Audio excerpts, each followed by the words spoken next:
If you've been wondering whether a health share might be a good fit for you, this video will give you a clear answer because while health shares can be an affordable alternative to health insurance, they're not a right fit for everyone. So let's talk about who should and should not join a health share. So first up, age. When I say health shares are typically for people who are young and healthy, let me just break that down. Young doesn't mean you have to be in your 20s. It simply means under 65 years old because most health shares are only available to people 64 years old or younger. Now that doesn't mean you're old at 65, it just means that once you're eligible for Medicare, most health shares no longer accept new members. So there are a few exceptions, but that's a topic for another video. So basically, if you're under 65, you check the first box. Now let's talk about the second box, being healthy. Now, this doesn't mean you never get sick or that you're the perfect weight. In fact, most health shares will pretty much accept anyone, regardless of their current health status. But here's kind of the catch here, pre-existing conditions. Every health share has some kind of waiting period or limitation when it comes to sharing expenses related to conditions that you already had before you join, so pre-existing conditions. So for example, let's say you're already pregnant when you sign up for a health share. That pregnancy is considered a pre-existing condition, and the health share won't help with any maternity care because it started before your membership. But if you trip and break your leg after you join, well, that's a new medical need, and that's something the health share would typically help with.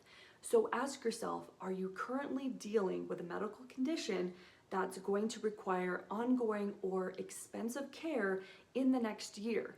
If so, and if that's a financial concern, then joining a health share probably isn't the right move for you right now. Now, that doesn't mean never, it just means not yet. Now, I gotta say, some health shares like Zion Health Share do make exceptions for certain conditions like high blood pressure, high cholesterol, or diabetes. But even then, you'll want to know exactly what is and isn't shareable, especially when it comes to ongoing medications. So always read the member guidelines and ask questions before you join. Next, let's talk about lifestyle. Most health shares have certain lifestyle expectations, and if those don't align with your situation, that could be a deal breaker. Things like illegal drug use or excessive alcohol use are often not allowed, and even if they don't prevent you from joining the health share, any medical needs that result from illegal or risky behavior are usually not eligible for sharing. So for example, if someone were to drive drunk and get into an accident, that medical care likely wouldn't be shared because it's illegal to drive a car while under the influence. The same goes for injuries tied to illegal activity. So each health share has its own specifics, but this is a general rule across the board. So if this is something that applies to you or maybe someone in your household, like a teenager, that would be on your membership, make sure you look into those lifestyle requirements first. At the end of the day, a health share can be a great option, but only if it fits your current health needs, lifestyle, and budget. So always take the time to read through the member guidelines before signing up. Make sure you understand what's included and what's not.